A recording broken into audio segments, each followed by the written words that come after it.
Hey guys, this is John Q with Q Questing, back with another episode in the Doki Doki storyline. When we last left off, we had a really bad and scary fight between Yuri and Natsuki. Learning a little bit more, apparently Yuri is depressed enough to where she actually cuts herself. There's, there's a little bit more to take in than I thought would be. But it seems that Natsuki has actually forgotten all about the fight, even though she ran out running, crying yesterday. Which is rather strange since Monica said that she would completely forget about it by the next day. Really strange. But let's continue. You should play something for us sometime. That's. Monica looks at me. Well, I'm working on writing a song, but it's not quite done yet. Maybe once I get a little bit better, I will. That sounds cool. Look forward to it. Is that so? In that case, I won't let you down, John Q. She smiles sweetly. I didn't mean any pressure or anything like that. Don't worry. I was hoping that I could share it with you anyways. I guess that's why I've been practicing so much recently. I see. I'm not sure if Monica was referring to the whole club or just me. In that case, best of luck. Thanks. So I didn't miss anything, did I? No, not really. I choose not to bring up anything about the three of us talked about. Besides, Natsuki had already run off into the closet. John Q, since your compliments put me in a good mood, I was wondering if you would like to spend some time together today. I mean, in the club. I suppose so. I don't think I could say no to you after you gave me that book. Well, I guess I need to make sure Natsuki isn't waiting for me. After we finished reading yesterday, she's fine. She's reading over there, see? Don't think about her too much. She's used to being ignored. Come on, we're going over there. What? That is not okay. Don't fucking do that. What's the story about anyway? Well, I look at the cover of the book. The book is titled Portrait of Markov. There's an ominous looking eye symbol on the front cover. Basically, it's about this religious camp that was turned into a human experiment prison. And the people trapped there have this trait that turns them into killing machines that lust for blood. How is this a okay book for my first time? You're like, oh, it'll be a short read and it'll keep you interested. Like, this is kind of fucked up. But the facility gets even worse, and they start selectively breeding people by cutting off their limbs and affixating them to... Oh, that might be a little bit of a spoiler. But anyways, I'm really into it. Why? Why? That's a really fucked up book. Not gonna lie. The book, I mean. Not the thing about the limbs. That's kind of... It's kind of dark, isn't it? Yeah, you agree with me too, huh? Like, we're thinking on the same page. You made it sound like it was going to be a nice story, so that dark turn came out from nowhere. Are you not a fan of that sort of thing, John Q? No. No, it's not that. I mean, I can definitely enjoy those kinds of stories, so don't worry. I hope so. Yeah, I totally forgot that Yuri is into those things. She's so shy and reclusive on the outside, but her mind seems to be completely different.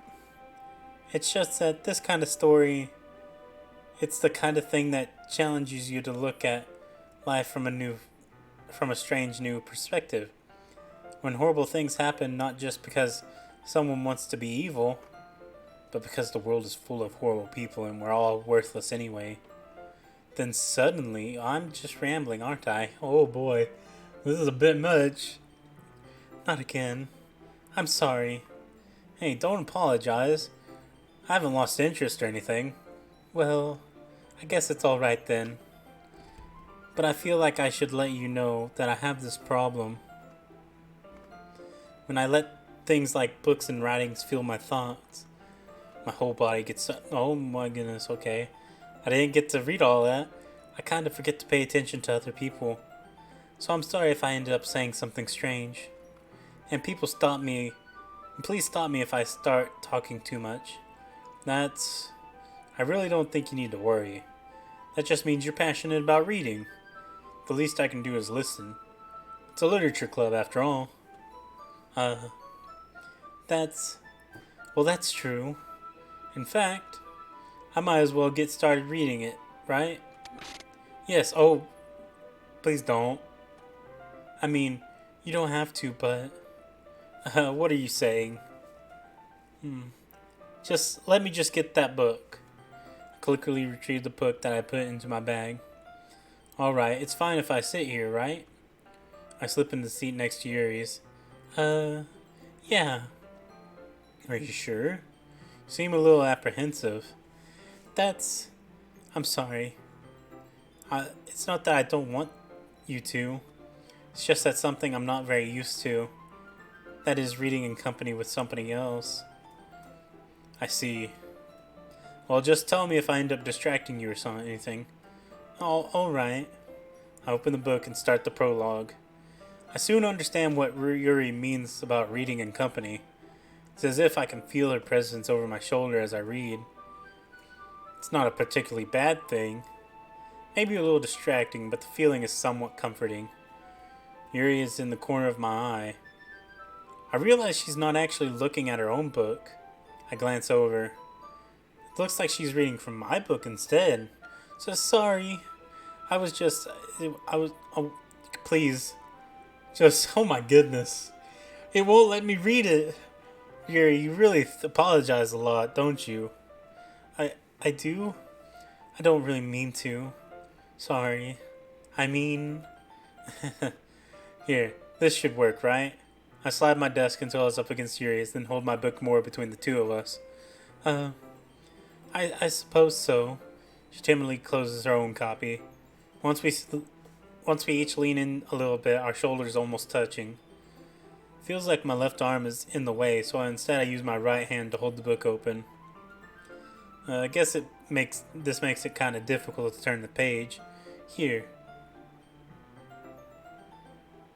She takes her left arm and holds the left side of the book between her thumb and forefinger. I do the same with my right arm on the right side of the book. That way I can turn a page and Yuri slides it under her thumb after it flips to our side. But in holding it like this, we huddle even closer together than before. It's actually kind of distracting me. It's as if I can feel the warmth of Yuri's face and she's in the corner of my vision. Are you ready? To turn the page. Sorry. I think I got a bit distracted for a second. I glance over at Yuri's face and our eyes meet. I don't know how I'll be able to keep up with her. That's okay. You're not used to reading, right? I don't mind being patient if it takes you a bit longer. It's probably the least I can do, since you're being so patient with me. Yeah. Thanks. We continue reading. Yuri no longer asks me if I'm ready to turn the page. Instead, I just assume that she finishes the page before me, so I turn it by my own violation. Volation. I don't know how to say that word. We continue the first chapter in silence. Even so, turning each page almost feels like it's an intimate exchange. My thumb gently letting go of the page, letting it flutter over to her side as she catches it under her own thumb. Hey Yuri, this might be a silly thought, but the main character kind of reminds me of you a little bit. No, I don't relate to this character at all. Definitely not. Really? I was just thinking the way she second guesses things she says and all. That's what you were talking about. Sorry. I thought you meant something else about her. Something else? Never mind. We didn't even get that far yet, so I don't know why that came into my head. Yuri, are you feeling alright? Yuri's been a little fidgety ever since we started reading. You can rest if you're feeling sick or something. Your breathing is a little... My breathing? Yuri puts a hand on her chest as if to feel her own heartbeat. I didn't even notice. Anyways, I'm fine. I just need some water. Alright, don't push yourself. She stands up and practically rushes out of the classroom. What on earth was that about? John Q? Did something happen just now? Eh? I have no idea. Yuri was acting a little strange, I guess. So you don't know anything. Sorry, I can't say I do. Are you worried about her? Oh, no, not really. I was just making sure you didn't do anything to her. No, nothing. Don't worry, I believe you, silly. Yuri just does this sometimes, so it's nothing alarming. Alright, if you say so. Anyways, why don't we start with sharing our poems with each other? Eh? Shouldn't we wait for Yuri? Well, she might be a while, so I just figured we'd start without her. Is that okay? Yeah, I was just asking. I stand up. I make a mental note of where I left off in the book and then slip it into my bag.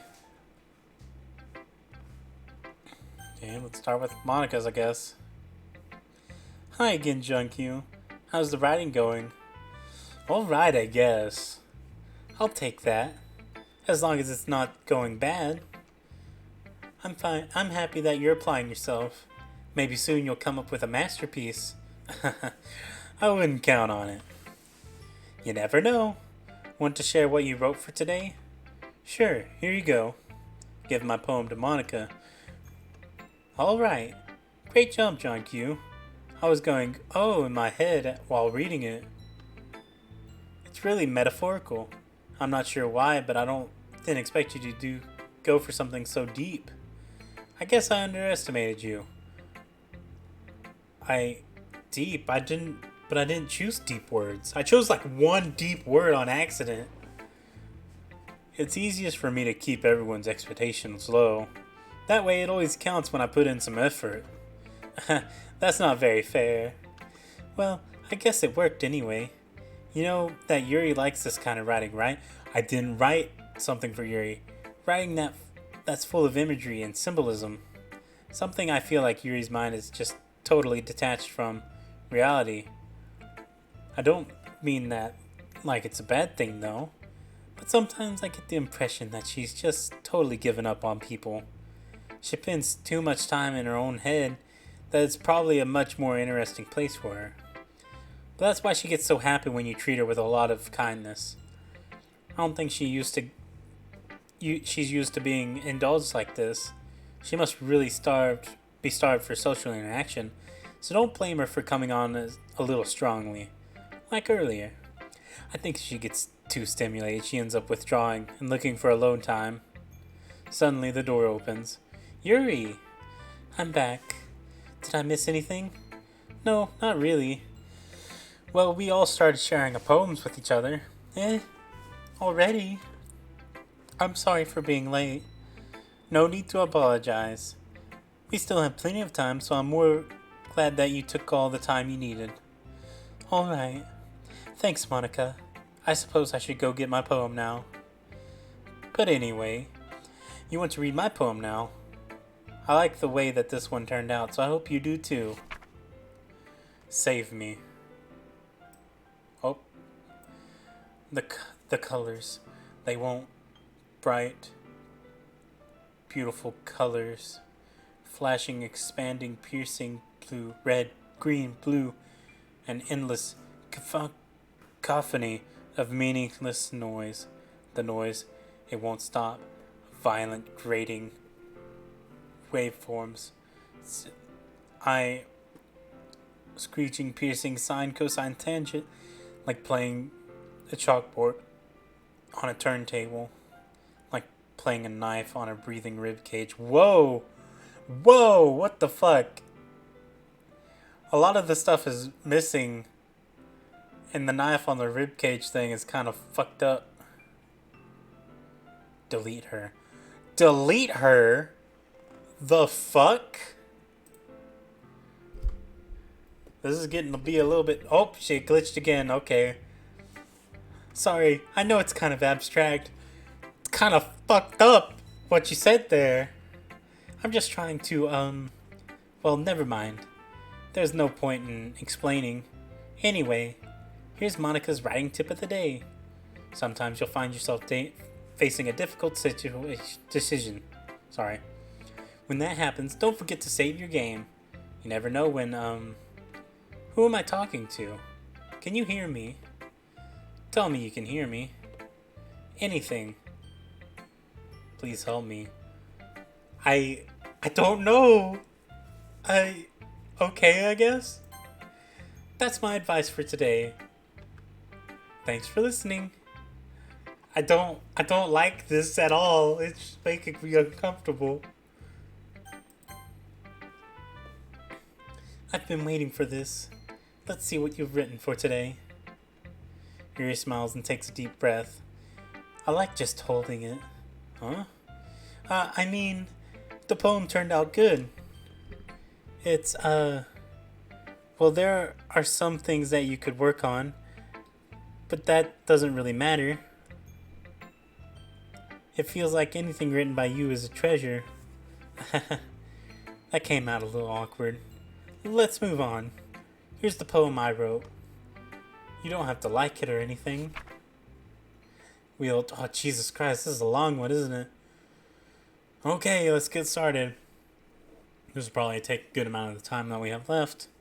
A rotating wheel, turning an axle, grinding, bolt head, linear gearbox, falling sky, 7 holy stakes, a docked ship, a portal to another world, a thin rope tied to a thick rope, a torn harness, parabolic gearbox, expanding universe, tune controlled by slipping cogwheels, existence of God, swimming with open water in all directions, drowning, a prayer written in blood, a prayer written in line, time-devouring snakes with human eyes, a thread connected all living human eyes, a kaleidoscope of holy stakes, exponential gearbox, a sky of exploding stars, God disproving the existence of God, a wheel rotating in 6 dimensions, 40 gears and a ticking clock, a clock that ticks 1 second for every rotation of the planet, a clock that ticks 40 times every time it ticks every second, a bolt head of holy stakes tied to the existence of a docked ship to another world, a kaleidoscope of blood written in clocks, a time-devouring prayer connecting a sky of 40 gears and open human eyes in all directions.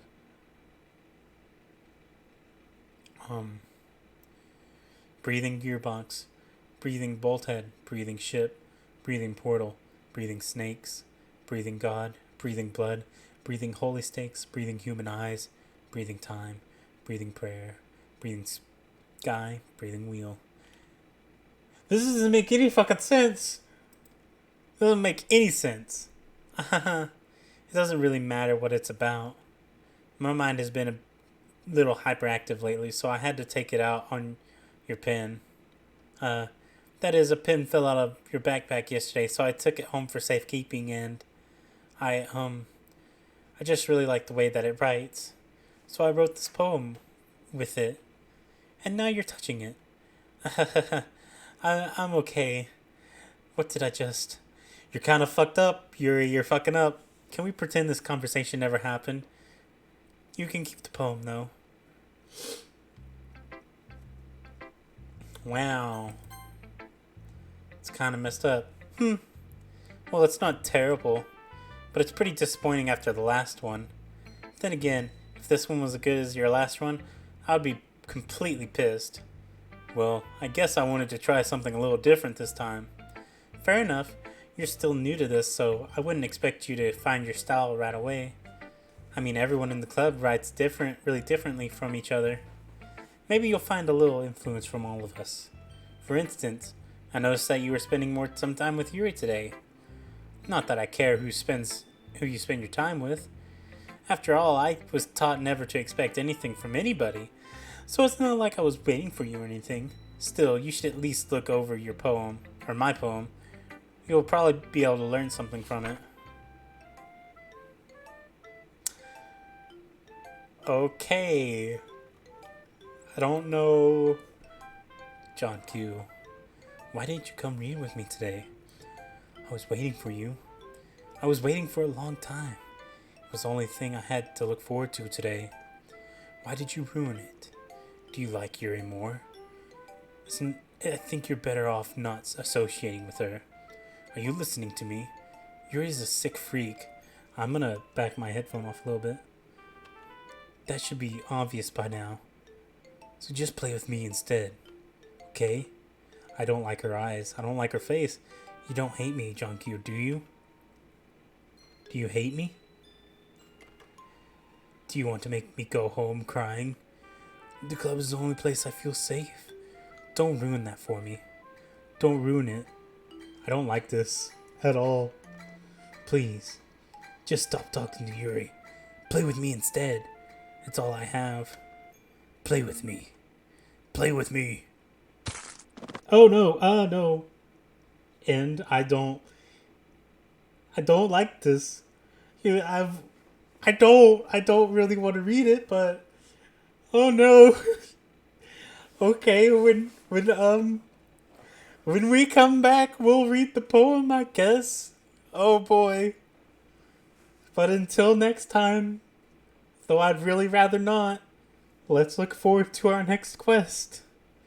Goodbye.